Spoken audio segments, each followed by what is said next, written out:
Okay, we're back with another chart from scratch to learn how to read our natal chart, how to get a better understanding of transits. We talked a little bit about transits in the last video, so let's talk a little bit about reading the base information that's already here, right?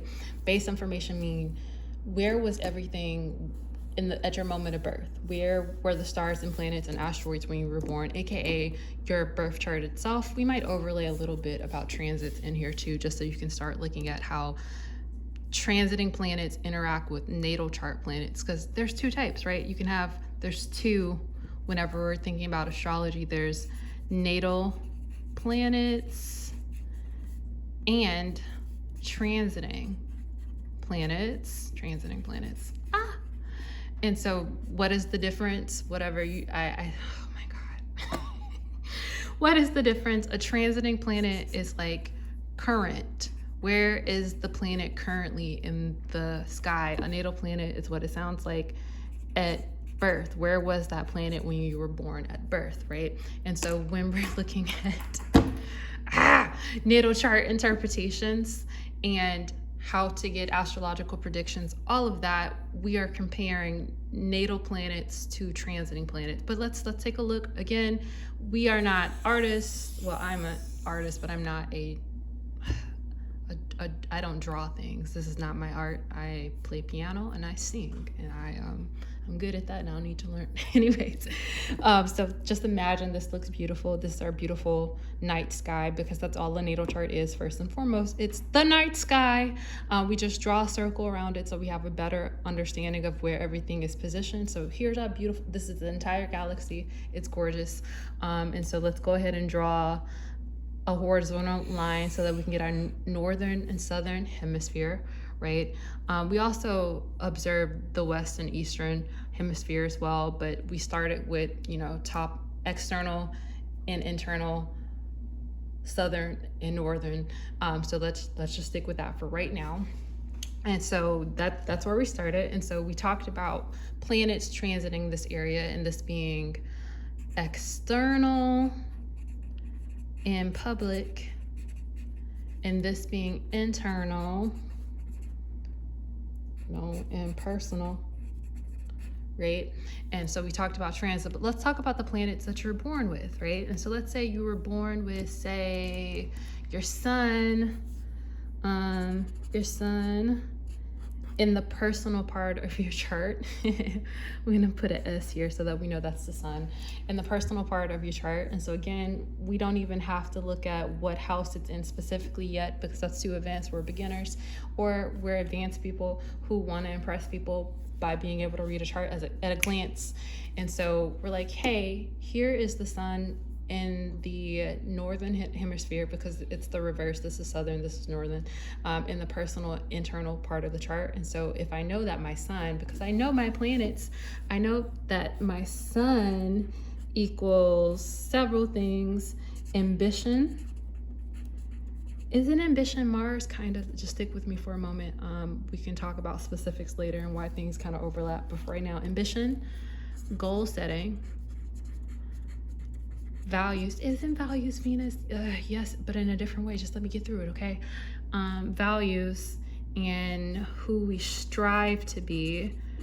I vehemently strive to be.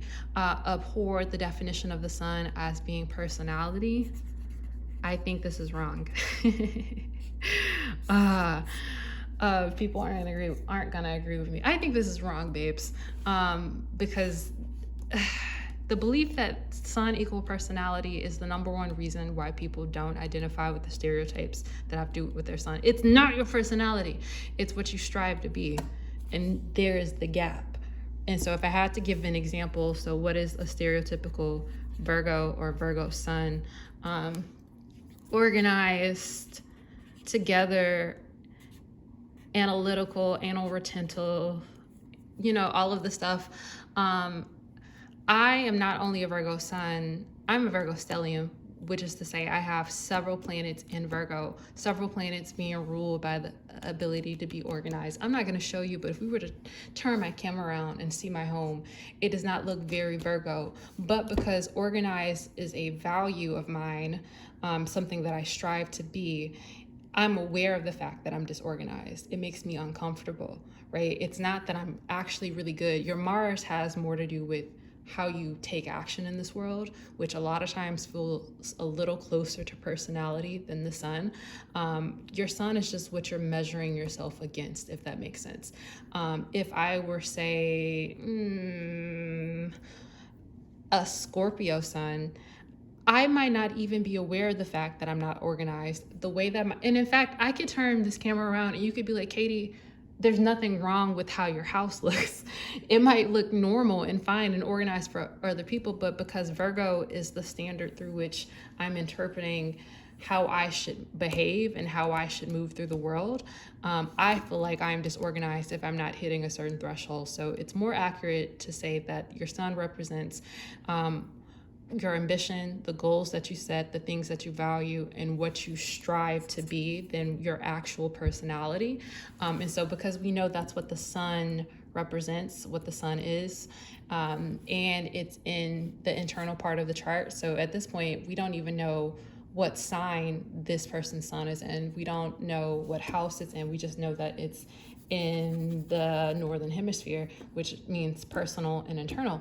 And so just by that, we're like, this person probably values personal space, personal time. This person probably strives to be fairly independent. This person probably has a decent understanding of their inner workings and their inner world. And we've gotten all of that just from the sun being in the lower part of the chart. Wow, amazing. And if you're watching this somewhere on a free platform, I'm gonna say, please check out my Patreon for the full version of this video and to support my content at this point. As I'm posting this in maybe January or February, we're trying to raise money so I can replace my computer, which has a lot going on. I won't turn it around, but like, you know, this is the cable.